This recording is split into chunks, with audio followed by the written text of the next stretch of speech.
Namoaka Coca Cola amin'ny endriny vaovao kosa ny tompony ndraikitra avy ao anivon'ny Star amin'ny endriny ao anaty tavoahangy plastika 530 centilitatra no ahitana n'ity Coca Cola ity.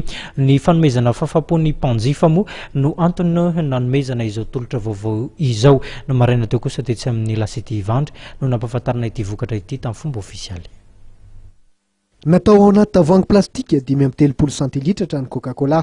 Tanjona ny hanomezana fahafaham-po hatrany mpanjifa, indrindra ireo tanora izay hiatrika ny fidiran'ny mpianatra ato.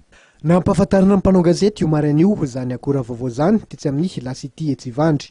Coca Cola vaovao le satria PET 35 centilitres indray zao ny ahitana ny Coca Cola. Plastika ny kely vidiny kely kokoa satria ariary no anjifan'ny mpanjifana azy. Dia ny antony namohan'ny brasserie Coca Cola ty endriny plastika kely kokoa ity dia satria iratika malala fa vidin'ny mpanjifa miena dia anakekezana izay zany ny antony nanaovana an'ity fitoerany kely ity.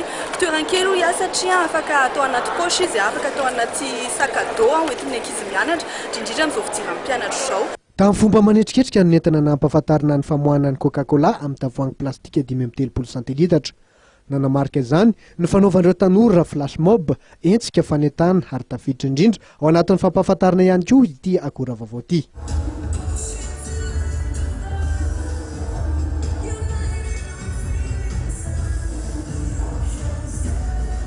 Amidy ariary monja ity Coca Cola amin'ny tavoahangy plastika 530 centilitatra ity. Efa nivoaka eto Antananarivo, Mahajanga, Tomasina ary Antsirabe izy ary aparitaka manerana ny nosy ato.